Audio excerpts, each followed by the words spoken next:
Freedom is the right to tell what they do not want to hear. CNN, MSNBC, Fox News. Tired of the same repetitive government narratives? Then wave goodbye to the distractions and rhetoric of corporate media. For this is Anti-Media Radio. But I want to get the language right. The government is in trouble. You're all a bunch of slaves! Bunch of slaves! What we need in the United States is not violence and lawlessness, but it's love and wisdom and compassion toward one another. What's your definition of media? And now, here's your host, S.M. Gibson.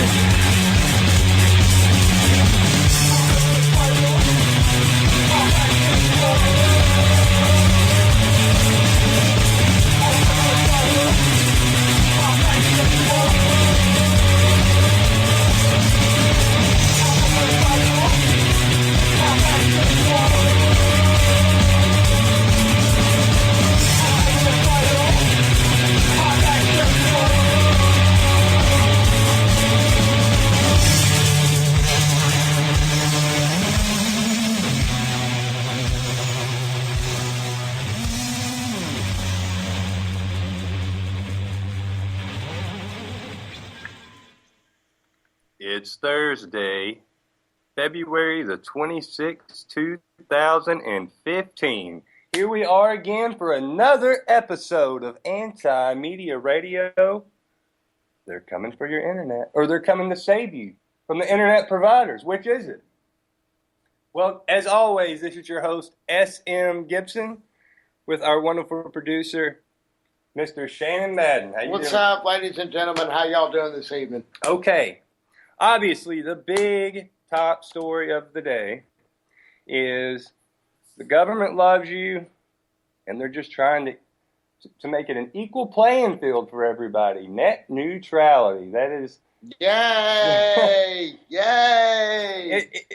Is it quite yay? I want to... I don't know. Let's talk about it. This Exactly. Yeah. So basically, before we get into the top stories, we're going to talk about net neutrality for a second. We've got they're reclassifying broadband internet as a common carrier service, and it's under Title II of the Communications Act, which that's a bunch of rhetoric most people don't quite understand, but it's imposing a regulatory structure designed for public utilities. You mean like the water company? Like the water company, like the gas company, yep. and yeah. Well. So it's they're basically classifying the internet now as a public utility, and it's a very gray issue right now because they're telling you that we're just making it where there's not this huge monopoly from these corporations. Yeah. And the government loves you. And it's done under the guise of Right. we're doing you guys a favor. Yeah. However, there is a problem. There's 332 pages that have not been publicly released. Nobody's been able to actually debate the language. And even the opponents, because this was a split decision. There are 5 members that vote on FCC, 5 unelected officials. Unelected, 5 people with the FCC. That's kind of like the Federal Reserve, isn't it? Oh, yeah, I said that, didn't I? So 3 people today, 3 people that were not elected in the democracy, which is America, where your voice counts. 3 people got to decide something, which is going to end up affecting everyone. Now, we will see whether it's good or whether, to be honest with you, do I trust Comcast and Time Warner? No.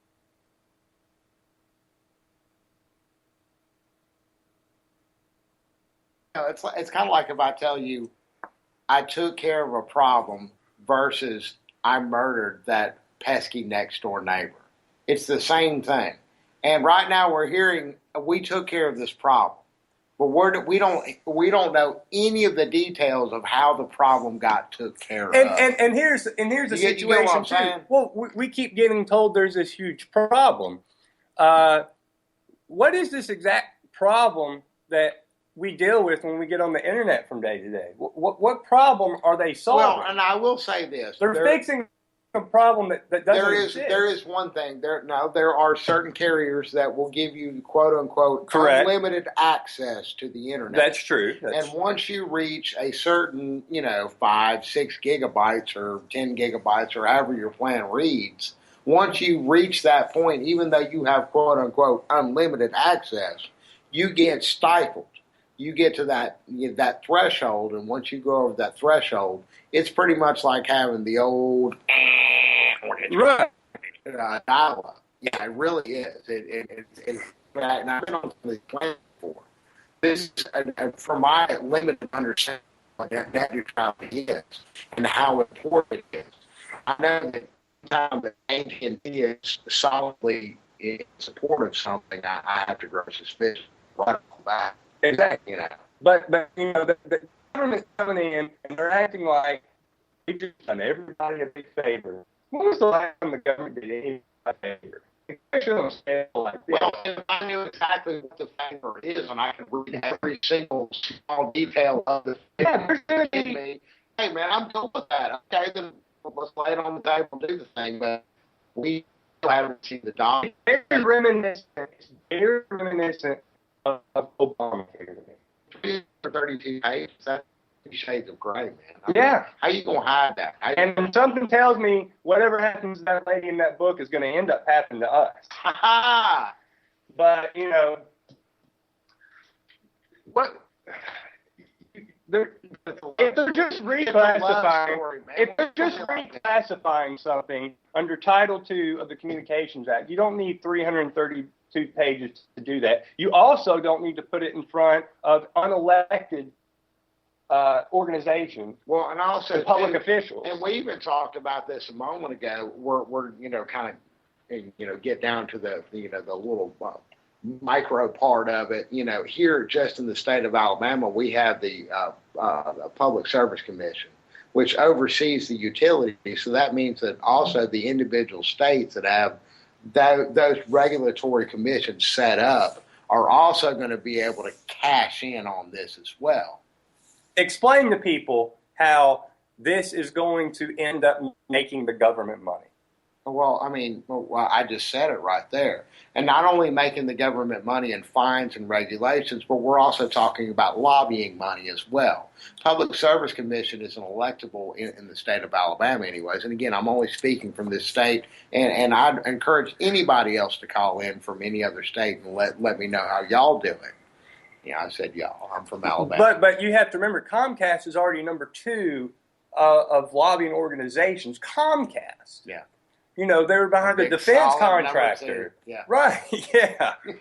So they're already been lobbying. There's Time Warner, there's all these companies. This has already been happening. Money's already been changing hands into the politicians in Washington. Absolutely.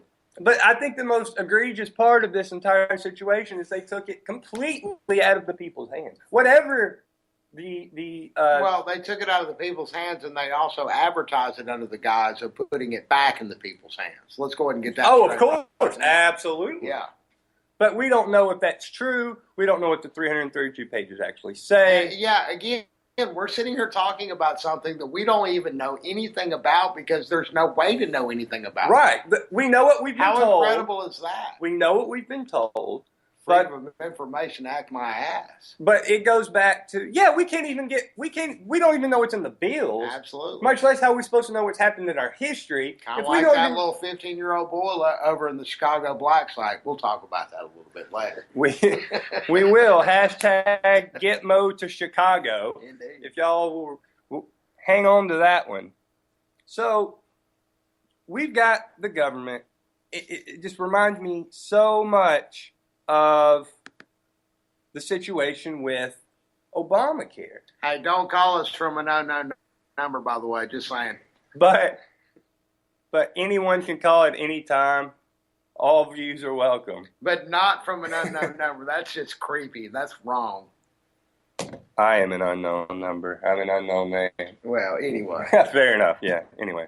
So, Obamacare is, we've got Pelosi saying, well, we've got to pass the bill to know what's in the bill. And you've got Obama preaching to the entire world saying, you know, if you like your doctor, you're going to be able to keep your doctor. The cost of your insurance is not going to go up.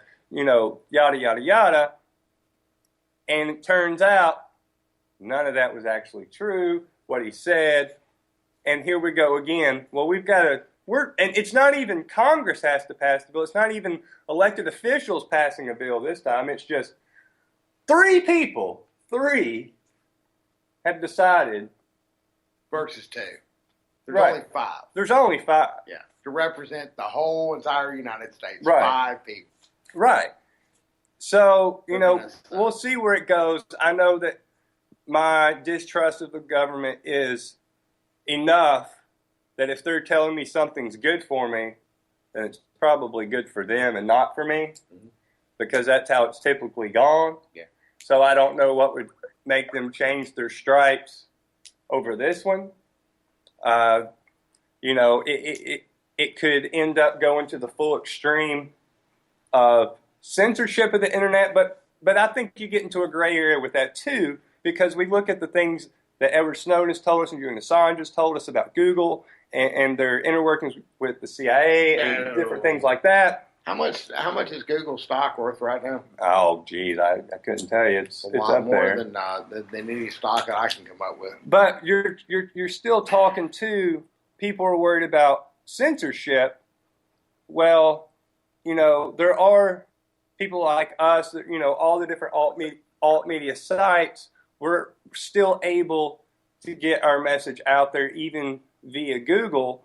But at the same time, you know, Google's going to place what it wants at the top of its search engine. I get SEO and I get that entire structure, but at the end of the day, they're going to push the info to the top that they want you to see before you see anything else. Yeah. So, you know, we're already kind of living in a proxy system of. And you can heap a bunch of money on Google in one day and get your name or your website or whatever shot to the top for that. Absolutely. For that one day or for the month or however much, you know, cash you're willing to shove. Because I know they are in business. Because that's what it is. That's what it is. Because I know for a fact we've had stories at Anti-Media. I mean, quite a few stories that have been seen by over 1 million people, and the exact same story that ended up 3-4 days later after we covered it being picked up by like the Huffington Post or somebody like that, their story will come up first. Well, why is that? It goes back to SEO, and it gets kind of complicated on the technical end of it too, but absolutely money is involved in that. And I do think that there is a system of pushing a certain rhetoric and agenda across. Okay, also, we have tomorrow the Gitmo to Chicago hashtag storm. There's activists putting this on. There's also going to be a boots on the ground, feet on the ground march by the activists on Saturday at Homan Square in Chicago in protest to the black site in Chicago. Chicago represent. If you're in the Chicago area, please try to make it out to this. This is something that kind of indirectly ties into the NDAA, and with the language saying that you can have citizens indefinitely detained. Well, that's what's been going on there. They haven't been charging people. They haven't been trying people. They've just been pulling them in there. And most importantly, have also denied access to people, receiving counsel from the lawyers, being interrogated without any legal representation whatsoever. Absolutely.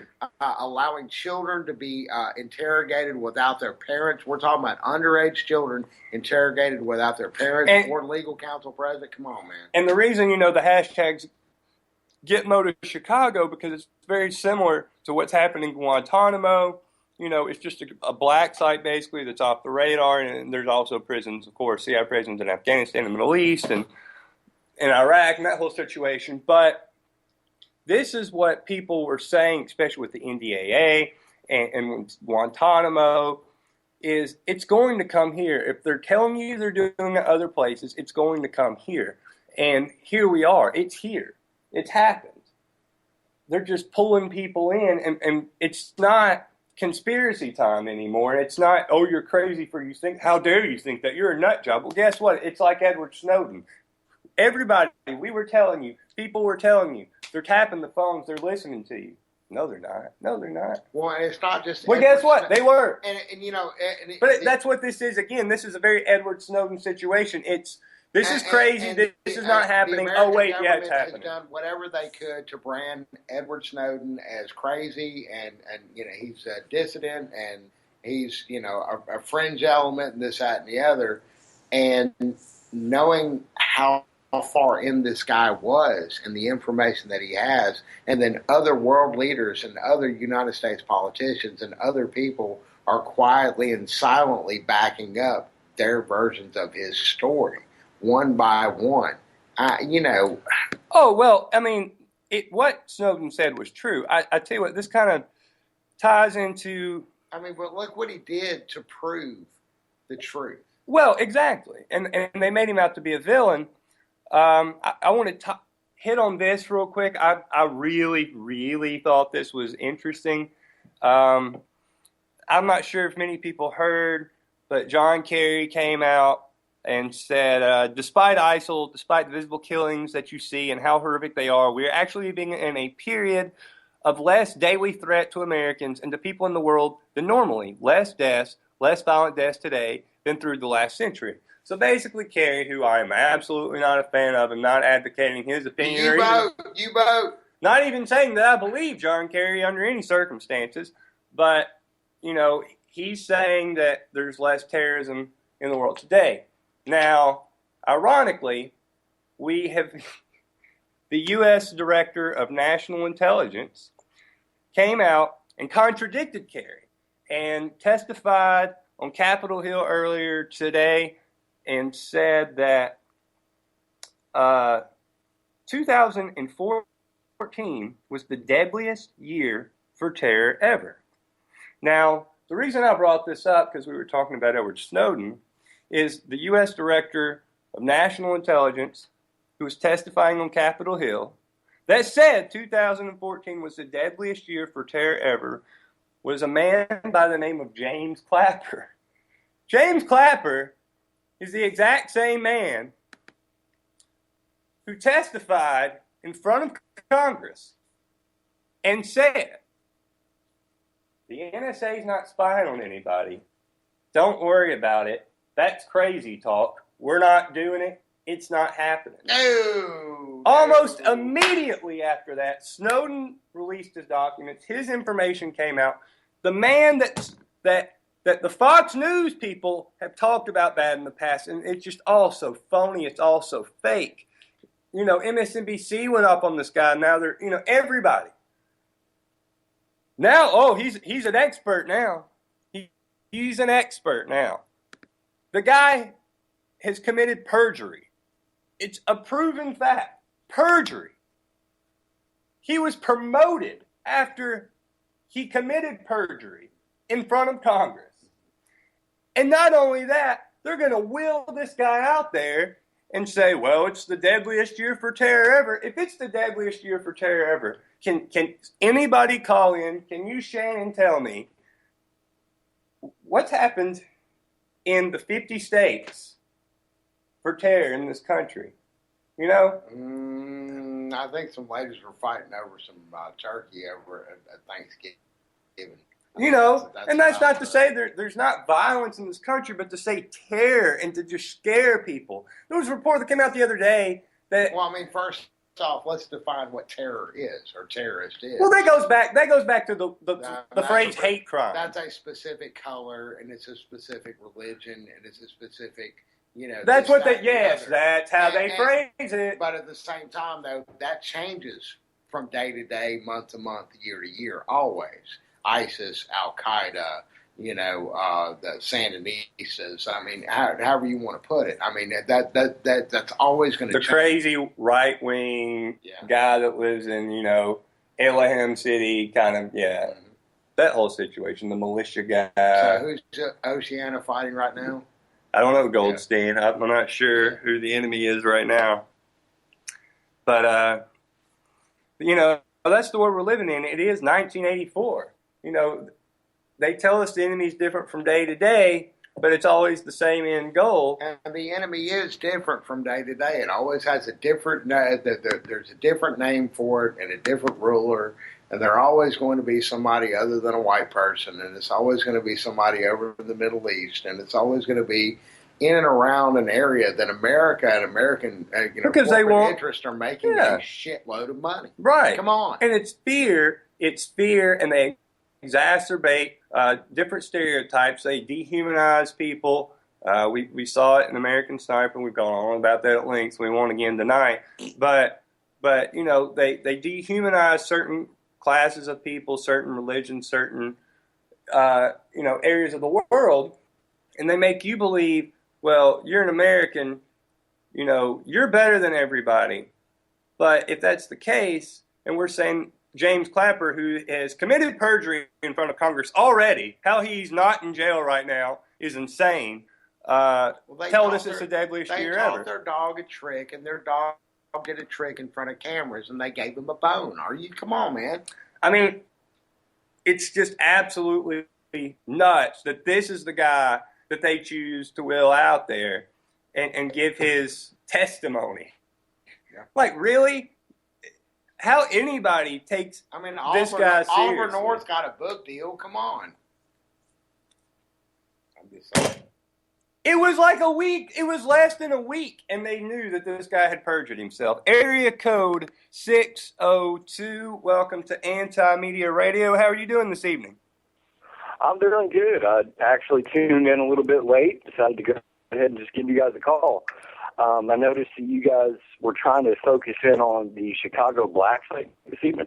Yeah, we've been talking about that. There's going to be an activist hashtag or hashtag Get Moved to Chicago. What are your thoughts on the entire It's horrible. I didn't know if we're getting feedback or what. I can understand about what you said. What do you call the entire square, the black site in Chicago? I think we're still getting some form of feedback. I don't think we have a connection here. I'm not sure why. I'm not able to understand what you're saying. Okay, do you have your speakers up?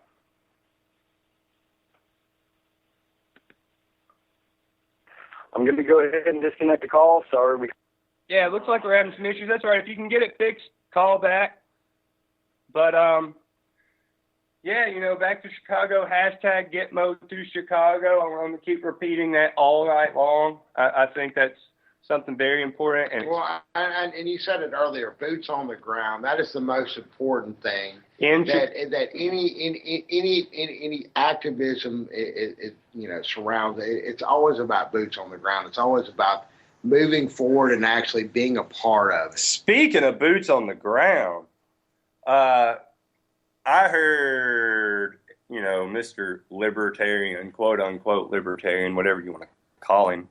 Vomitarian, whatever it is, Ted Cruz, my wife works for Goldman Sachs, Ted Cruz, say that, we should have boots on the ground in the Middle East. That should be happening. We should be blowing people up. Kill, kill, kill, kill, kill, kill. We need to be out of the Middle East. We need to go ahead and utilize all the other technology that we have to go ahead and quash the petroleum, the worldwide need for everybody else's petroleum, and just use what we have and pump it out in the United States. And, and it's candidates like Cruz, to a lesser extent Rubio, I guess, because I assume everybody's figured out he's an idiot. I sure pray and hope they have. But somebody like Cruz really scares me because, he gives just enough rhetoric of freedom and liberty that I think he convinces people that, he's for them. He's a good guy. He's not going to, screw you over. And I don't get it from him. I don't trust him. There's something about him I just don't trust. And especially tonight, him talking about kill, kill, kill. That's not good. But let's go back to the phones. We have area code 240. Welcome to Anti-Media Radio. How are you doing tonight? I'm doing good. I just want to thank you for all you're doing. Oh, well, thank you so much. I am a United States Marine Corps veteran who is also a Muslim. I was in Desert Storm. I saw the true piece of Islam with the real Muslims, not the terrorists. Right. I really appreciate everything you're doing. I truly do. Thank you so much for everything you're doing. Well, thank you. What are your thoughts, being a Marine Corps veteran and also a Muslim? What are your thoughts on the situation with ISIS right now and everything that's going on overseas and the quote-unquote war on terror? Right. ISIS does not believe the true meaning of Islam. The true meaning of Islam is peace. Okay? Islam is the only thing that's ever given me peace in my life. The only thing. I tried everything. I tried drugs. I tried alcohol. I was a member of the Catholic Church as a child. I was an altar boy. I never knew peace until I embraced Islam. ISIS is not, no way, shape, or form following the true meaning of Islam. They are extremists. Just like there were, how many thousands of years ago the Crusades happened, that was not true Christianity. Christianity and Muslims the Christians and Muslims can actually coincide together if they follow the true basis of their feelings. I absolutely agree with that. I say again?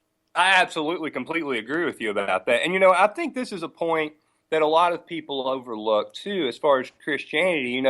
A lot of people go back to the Crusades, but they look over the fact that George Bush declared himself to be a Christian. Barack Obama's declared himself to be a Christian. And yet they both, yes, they commit, with Barack Obama, his drone war. George Bush, we all know what he did. And these are men that claimed and called themselves Christians. Now, I'm not God. I can't judge their soul and say they are or they're not. But it would appear that they're carrying out wars, and they, are Christians, and that teaches peace as well. So why does everybody jump on one side and ignore the other side? I was in Desert Storm. Our main duty was to protect the oil fields. Why was our main duty to protect oil fields and not allow them to be blown up by Saddam Hussein? Because it's all behind money. Absolutely. We were sent in to protect all of those oil fields as best we could. That was our job. That was your primary goal, correct? Exactly. Yeah. Now, do you think that the exact same thing is going on with ISIS right now? Right now, what's going on with ISIS is they're tired. Everybody over there is tired of us trying to control them. It's not our job, honestly, to protect everybody in the world. We need to worry about what's here. Absolutely. Okay? Absolutely. You just nailed it on the head. I'm a veteran, and I'm a proud American, and I'm a very proud Muslim. But our job is within this country. We have veterans sleeping on the streets every night. Up until 3 months ago, I was homeless myself. Wow. Okay? I struggled through it, and I have a home now. But I was homeless, and there's no help for homeless veterans out there. There's no help for veterans coming home with alcohol and drug addictions because of what we've experienced. Right. We need to worry about what's here first and everywhere else second. What am I worried about going over to another whole different society that has nothing to do with us and tell them you don't need to do this way? It's not right. We don't worry about China because the United States government knows China can kick our ass. Right. We worried about Korea because they have nuclear weapons. So let's beat up on all these other people. Well, at the same time, too, a lot of it is they're definitely picking over the weaker countries, and they're also picking over the countries that are very enriched with interests that are, financially beneficial to this country. Oh, yeah, of course, yes. We've only fought wars in everywhere that is in the last, 15, 20 years that are oil-producing countries. Right, absolutely. We made the statement of going into Afghanistan after Osama bin Laden, which should have been done because Osama bin Laden orchestrated 9/11. We all know that. There's no proof that he actually died. We don't know. The only people that actually said he died were high-ranking government officials, but no actual seaman or anything else seen his body go off the end of the ship. Let me tell you something right now. If we'd have actually caught him, if we'd have actually had him in our possession, regardless of whatever, and we would have had this long, drawn-out trial. We would have had it in New York. He would have been hanging from the gallows with millions of New Yorkers applauding. No. Even if they would have killed him. There is no way. There is absolutely They would have brought no his, way. even if he was dead, they'd have brought his body back to the United States. True. No way. Even if the SEAL Team 6 would have killed him, okay, even if they did kill him as the story portrays, okay, they would have brought him back to the United States and put him. Oh, absolutely. Let everybody see the body. Absolutely. It's kind of funny. They would have plastered it on the front page. They did it with Hussein when they hung him. They would have so done it with bin Laden. What I don't understand is all of SEAL Team 6 that went over there and did this job, all but one of them are dead. Absolutely. I don't. Say again? Yeah, continue. No, all but one of them are dead. And he's the one who's saying he took the killing shot. No SEAL team would ever say anything about that. I trained with SEALs. I trained with them. They are the most closed-mouthed about everything. And so, everything. What do you think? Anything at all. What do you think if you get a Navy SEAL, whether it's this guy, the Zero Dark 30 guy, or Chris Kyle, even when you get a SEAL that's just loudmouth, what do you think that is? Do you think that's more propaganda? Yes, I do. I really, truly do. I think the whole. I don't know if he's alive. I don't know if he's controlling ISIS. I don't know. I think he went into hiding. I think we might have found him. It was proven the French government found him and they released him originally anyway. It looks like, from my research, all indications point to that more than likely it appears he probably died in December of 2001 from some kind of disease. There were multiple reports. Fox reported it. The New York Times reported it. The president of Pakistan said it. The Mossad in Israel reported it as well. And then there's also different reports out of Iran and a couple of other people from Pakistan saying 2005, 2006 he died.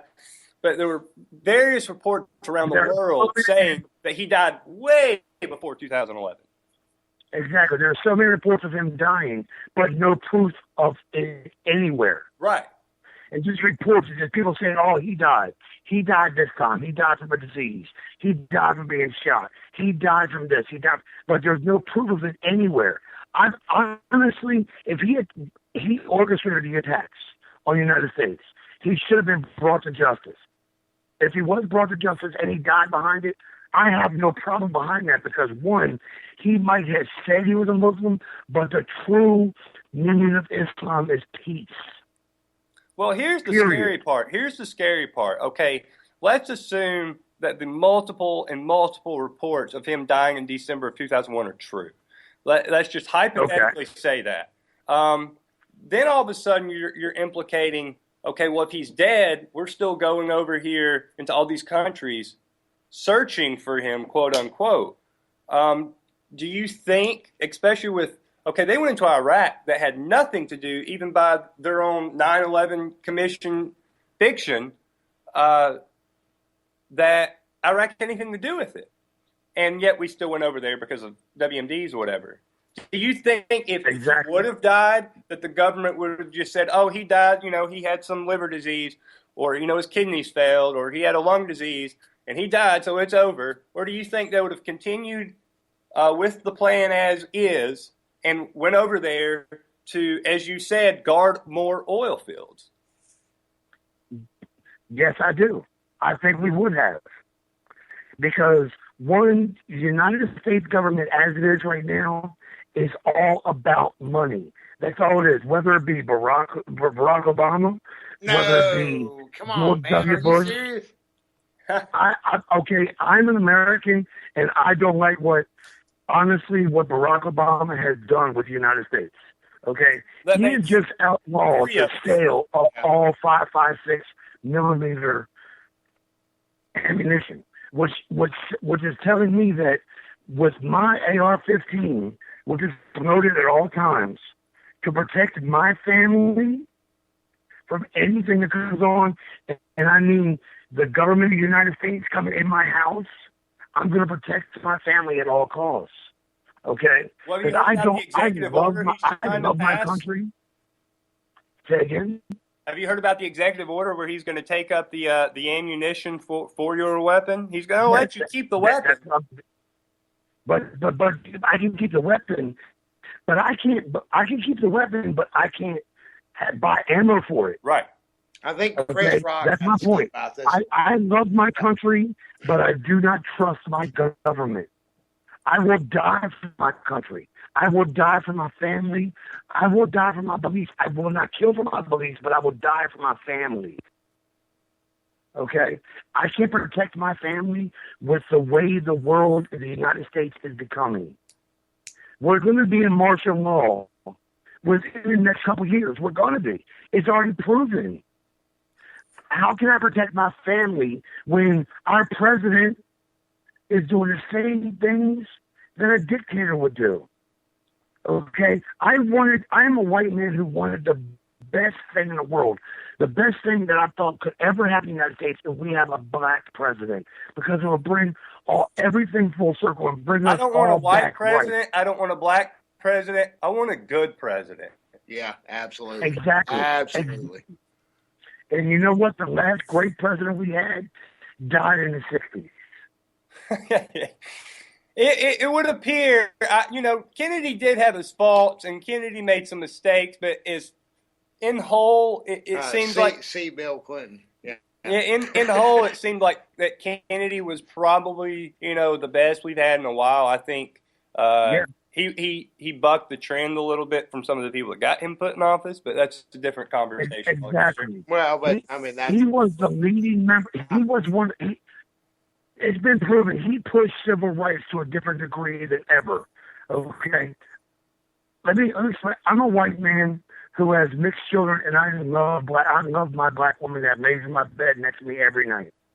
Okay, so I am very for any kind of way, shape, or form the civil rights that have happened in the United States. Okay, I grew up in a racist family, and I hated every second of it. But I chose to join the Marine Corps to protect everybody in the United States, color, creed, religion, non-religion, it didn't matter. Okay? And what I see the government doing now is only certain people are allowed to have a say.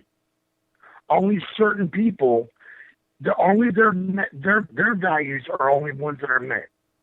But the only color that matters is green. And that's what people, they neglect that fact that the only color that matters in this country is green. They don't care if you're white or you're black or you're this or you're that. If you've got money, then you're going to be protected to an extent. Exactly. You know, my Marine Corps, my senior drill instructor, was Stan Sergeant Phillips in 1989 when I went to Marine Corps boot camp, platoon 3059. He said, there is only one color in this barracks. There is no white. There is no black. There is no light brown. Everybody is green because I look at everybody the same. And I remembered that for the rest of my life. From that point on, those I see everybody the same until they prove me different. But the United States government only sees the money behind everything. Yep. They're taking that ideology and making it the wrong thing. Yeah, I think your points were absolutely spot on. Thank you so much for the absolute great call. Please call again. Absolute fantastic call, best Shannon. call we've ever had. Yeah, hands down. great caller. Wow.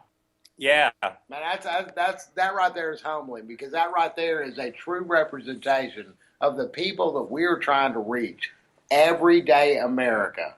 And this man took it even a step further, several steps further, and is a veteran. Well, see, I don't even look at it as I'm trying to reach people as much as, you know, people are reaching me, basically. Because there's people like him out there that know more than I do, or, you know, that experience more than I have. That went further into the system that we're preaching about right now. Right. That knows the truth I know greater that. and darker and deeper than we could even understand. Exactly. And you know, and I think that's what this whole thing is, and I think that's why it goes back to the net neutrality thing, is it's this grand experiment where we have this free and open communication, and we can exchange ideas and we can exchange information. And that is the root of that, because we don't want calls like that to go away. We don't want the ability to exchange ideas to go away.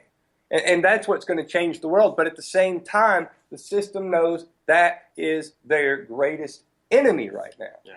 Their greatest enemy is the fact that we can have a guy that's awake in Ohio, or a guy that's awake in Oregon, or a guy that's awake in Vermont, and talking about, you know, to some guy in Alabama, or talking to some guy in Texas, or talking to people in San Diego, and then they all come together and they all connect. You know, that's a very dangerous idea for the government, because I've always stressed. And it goes way further than that. I mean, you know, to be able to talk to people in China, to talk to people in Russia, these places that we're supposed to be at odds and against. Listen, I have never seen the power of the internet more in my life than late last year when Israel was just shelling the crap out of the Gaza Strip. Yeah. You know, and what you heard on the news and what you heard, you know, from the figureheads and the talking heads on TV, and what you heard. Some anecdotes. And right, and the IDF, they told you. Soft selling. But when you looked online and you went to Twitter and you went to the social media and you just saw people that were living through it and were on the ground, and they weren't journalists. They weren't people with an agenda. They were just people. And they were showing you the real pictures of what was happening. They were showing you the real stories of what was going on. It was completely night and day compared to it was night and day compared to what was on TV. It was just night and day. And that's when I realized, like, everything was a complete illusion. So, you know, I think the internet is the most powerful tool we have. And it's also one of the most evil places you'll ever visit. You know, that's with everything. And, you know, that goes back to personal responsibility. That goes back to owning a gun. Or that goes back to the drugs being legal or non-legal. They just, you know, people say the government should get out of your business. They should get out of your business. Oh, they need to make drugs legal. Well, so the government should tell you what to do with your body. I'm not advocating anybody go out and do drugs whatsoever. Absolutely. But I am saying. But I understand, you know. But I am saying, you know what? It's your body. It's not the government's body. The government doesn't own your body. Go look back at Amsterdam's crime rates, and as far as their, all the drug-related violence that goes on there. Oh, wait a minute, that doesn't happen, does it? Right, and look, from the time I spent in San Diego, okay, there was just a plethora, multitudes of crime going on. It was thuggish, ruggish in Southern California, right near the border. And when California made medical marijuana legal, all that crime, it went away. Disappeared. Yeah. Overnight. It evaporated. Yeah. So why is that? But wait, less crime happened. And we're talking about violent crime. We're not talking about, because there's not marijuana, you can arrest people. No, the violent crime went away. Yeah, no, there's a lot of other crimes that are not violent. That associated that with are that. also crap, too, right. Mind you. Absolutely. A lot of crimes, there's a lot of things that we do every day that are criminal. But absolutely. But let's look at the crimes involved. I mean, and we're not going to get into this whole conversation. We could. But look at prohibition with alcohol. How'd that work out? What did that entail? That entailed organized crime. That entailed the government and a bunch of select people getting very, very rich. Right. But it also, an organization of crime rose out of that. Absolutely. And then when they came to their senses and said, the government is not here to be your God and to be your doctor and to be you and decide for you what to do, that started going away. And, the mafia and all that situation, they had to find other avenues. Yeah. Well, luckily, the government had all this other stuff that was becoming other channels of things becoming illegal at the time. So they eventually had to go into those other avenues. And for people to think that the drug war is not correlated with all this violent crime that goes on in the country is just asinine to me. Yeah. So, again, I told you I was going to repeat it multiple times. I'm repeating it here again. Hashtag GetMo to Chicago. Holman Square. Who comes from Chicago? Oprah? I think actually Oprah's from Tennessee, but no, but that Chicago's her. That's her home base, and Barack Obama as well. Oh man, I know that guy. What does he do again? Yeah, he's that guy. He's the head puppet. You nailed it. But here's another one. I don't know if you heard this. I think this is really funny. So they keep threatening for the Department of Homeland Security to get shut down. You heard about that? The Homeland Security? Oh, no. Shut down? Oh, yeah, they keep threatening. Well, what'll happen? They're hanging it over people's heads. Terrorists. What'll happen? The terrorists will come get us. Yeah. Because you remember before Homeland Security, we had terrorists in this country every day. That's all it was. It was just, it was Thunderdome in the United States. It was crazy. 2-man enter, 1-man leave. Yeah, it was chaos. Yeah. Chaos. But thankfully, they established Homeland Security. We all get spied on. We all get felt up at the airports. And we're all safe. Now, wait a minute. So if they get rid of it... I kind of like that part of taking a domestic air flight. I really do. I mean, I haven't been felt up, even casually in quite some time. And it's nice to get actually paid for the privilege of doing it. Wait a minute. Ooh, that's prostitution. That is technically prostitution. That's prostitution. It really is. It's kind of like softcore prostitution. But you know what? Homeland Security is softcore prostitution. It is. Yeah. Because you're paying to get felt up. Never really even thought about it that way. But, apparently, if you're a lobbyist, too, that's okay. You're allowed to do it if you're a lobbyist and a politician. Apparently, you're allowed to do it if you just, you're just a lonely guy. All over the United States, you can get felt up by different nationalities of people and different regions of people. Whatever you want. Accents. Whatever you want. It's kind of hot. It's your own 50 Shades of Grey. It is. It's like a softcore 50 Shades of Grey. I think the important thing is that... You're detained and held and felt up. I mean, come on. Freedom. Think about it. That's freedom. Yeah. That is so and you pay freedom. for that. Every single time you go buy a soda, you pay for it. But that's to keep you safe. Yeah. That's to keep you safe. I felt safe. I mean, look at the underwear bomber. He didn't work for the CIA. Never mind. Maybe you did. My balls got cradled for safety. Yeah, that's awesome. Right. If you believe that you're safer because you're allowed to, you let your child get touched in an airport, if you think you're safer because of that, wow, I don't even know. Area code 313, welcome to Anti-Media Radio. How are you doing tonight? What's up with it? Womp, womp, womp. So, hashtag Get Mo to Chicago. And get it. Everybody in done, Chicago, y'all. Get it done. get down the Holman Square on Saturday. Yeah. Big deal. Look, That it's is happened in bullshit. America. That is some absolute bullshit. It really is. It's happened in America. There's a black site in America. They're just detaining people. We know where they're going. There's a picture of it. You can see the picture of it. Of the facility. But, Very nondescript building. Doesn't look. It's like just some much of warehouse, anything. right? Yeah. Yeah. But we're living, and let's not kid ourselves. And right now, they're saying it's being reported as, well, this is the only one we really know of, and of course Chicago, they're just like, it's not what that's not what's happening. But Chicago politicians, by the way, if you do your history, the most trustworthy politicians of all time. Absolutely. Second to only Alabama. Yeah. Yeah. So please, take Chicago's word for it that there's nothing nefarious going on there. But they want us to think right now that it's the only place in this country that it's going on. No, man, come on, dude.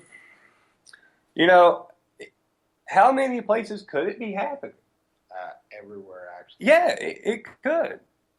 Even a small local municipality with 5,000 residents. They can make anybody have disappear. Some small little storefront that's all bricked up in the front, or the windows are blacked in. Yeah, and really, if you look back at the Patriot Act and all of the other, reasons that the police now are involved in this police state that we're in, that's why the police are trampling all over the Constitution. This has already been written. This has already been set in stone. And there have been quiet little notes passed to every single local municipality that, you know what, you actually matter. You're our first responder. Here's the scariest part. You're our first responder for terror. Here's the scary part. And Here's a lot of the these scary guys part. are really honestly. Let me stop you. Hold on. Let me stop you for a second. Here's the terrifying part to me, and this is something that you need to hear me out there. You need to hear these words. This is what's terrifying. What they're doing in Chicago via the NDAA is technically legal. It's technically legal. They can just do that to people, American citizens. Patriot Act, baby. Every day. This is what reporter Ben Swan questioned Obama about. Like, this has been in the narrative for a while. And at the same time, we're not going to stalk President Obama. The Patriot Act did not happen during the. This isn't the Patriot Act. This is different than the Patriot Act. It's an addendum. That's all it is. Oh, cool. Well, this is, it's something that they do every year because we have to fund the military, blah, blah, blah. But what's inside that, what's inside that, they put all this language inside of it. They just pass whatever they want. Because they say, well, we've got to fund the military. We've got to fund the military. So, if you don't fund the military, you look like a bad person. And they can just slide anything in they really want, which they've done it. Area code 806. Welcome to Anti-Media Radio. How are you doing this evening? Good. Can you hear me? Yeah, I can hear you. All right, good. What are you guys talking about? Oh, we've been talking about the black site in Chicago. We've, covered all that, net neutrality. What's on your mind tonight? Oh, well, I was just looking at the InfoWars website, and I saw that Jihad John was from London. Yeah, I heard that come out today, and I heard, too, a lot of people are, like, defending the guy to a degree, or saying, like, he was, like, a really beautiful person, or a lot of people thought he was a nice guy, and, went to the University of London or wherever he went, had a college degree, and blah, blah, blah. Well, he's with MI6. So they're coming out with, and lots of people like Lyndon LaRouche, and a few other people have been saying all along that this is a British conspiracy to create another war for the United States to fight in the Middle East. Well, I think just tracing the finances of it, you can get to some level of that, absolutely. And plus all the videos between the 7-foot members of ISIS walking around and the green screens that they're standing in front of, I think you can at least see that something's going on here. Sounds like a Kiss concert. Right. So what do you think ISIS is meant to do? You think they're just there to drag us into more war? I think so. I think ISIS is created by, partly Wall Street and City of London to create more war for us. Is that what HSBC get in trouble for? They're in trouble right now for financing ISIS and HSBC drug cartel. 80% of the drugs and cocaine and heroin in the United States is from financed by HSBC. It's coming out right now. Yeah, HSBC, they've been implicated for like the past year. Like it's just something like every month that comes out. And they've been repeatedly caught funding terrorism. And it's just like, oh, that's no big deal. Oh man, it's a coincidence. Yeah. Just chill out. And nothing happens. Hey, chill out, guy. Here, you needed that. Yeah.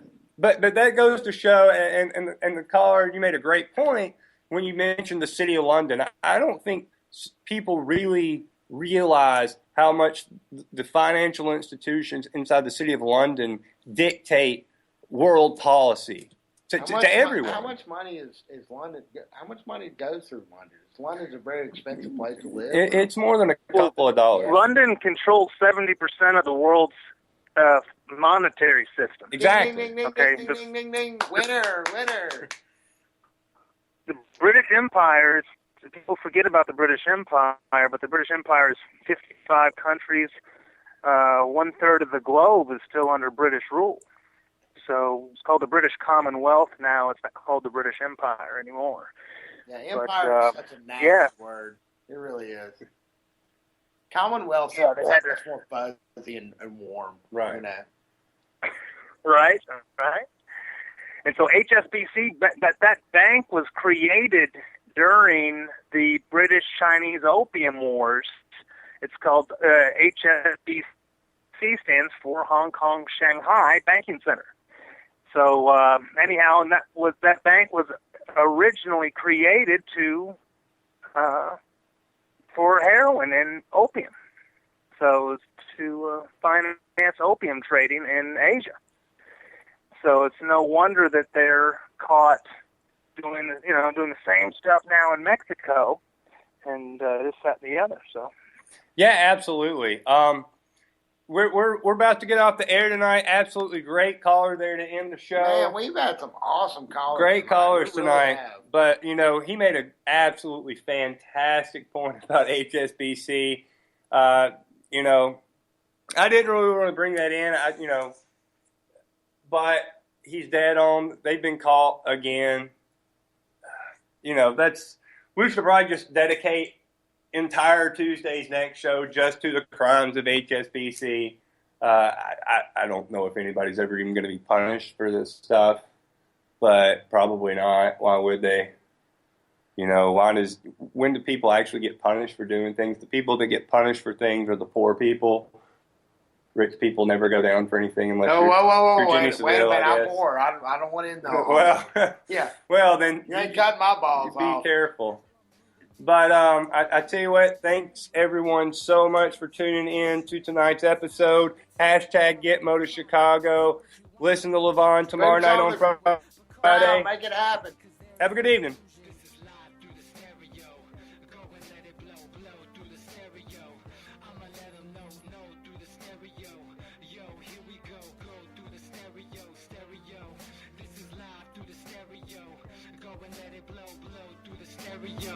I'm I'ma let them know through the stereo. Yo, here we go through the stereo.